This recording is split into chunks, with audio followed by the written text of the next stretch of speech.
കണ്ണൂരിൽ മദ്യലഹരിയിൽ അമ്മയോട് മകന്റെ പരാക്രമം.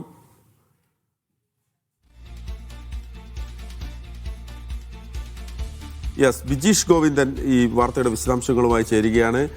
ബിജീഷ്, അമ്മയ്ക്ക് നേരെ മകൻ കസേര വലിച്ചെറിഞ്ഞു എന്നതടക്കമുള്ള കാര്യങ്ങളാണ് ഇപ്പോൾ പുറത്തു വരുന്നത്. 88 വയസ്സുകാരിയുടെ ശാന്ത ഗുരുതരാവസ്ഥയിൽ ചികിത്സയിലാണ് എന്നുള്ള വാർത്ത കൂടി വരുന്നു. എവിടെയാണ് ഈ സംഭവം ഉണ്ടായിരിക്കുന്നത്? ഈ മകനെ പോലീസ് പിടികൂടിയോ?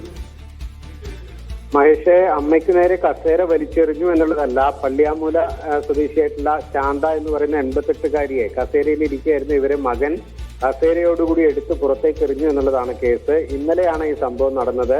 വൈകിട്ട് മദ്യലഹരിയിൽ വീട്ടിലെത്തിയ സജീവൻ എന്ന് പറയുന്ന മകന്റെ അടുത്ത് അമ്മ വീട്ടിലേക്ക് ആവശ്യമുള്ള പൈസയും മറ്റു കാര്യങ്ങളും, സാധനങ്ങൾ കൊണ്ടുവരുന്നതിന് ആവശ്യമായിട്ടുള്ള പൈസയും മറ്റു കാര്യങ്ങളും തരാത്തതിനെ വിമർശിച്ചിരുന്നു, ദേഷ്യപ്പെട്ട് സംസാരിക്കുകയും ചെയ്തിരുന്നു. ഇതിനെ തുടർന്നാണ് സജീവൻ അമ്മയെ, കസേരയിൽ ഇരിക്കുകയായിരുന്ന അമ്മയെ ആ കസേരയോടുകൂടി തന്നെ എടുത്ത് പുറത്തേക്ക് എറിഞ്ഞത്. ഇതിനെ തുടർന്ന് ഗുരുതരമായി പരിക്കേറ്റ ശാന്ത കണ്ണൂരിലുള്ള ഒരു സ്വകാര്യ ആശുപത്രിയിൽ ചികിത്സയിലാണ്.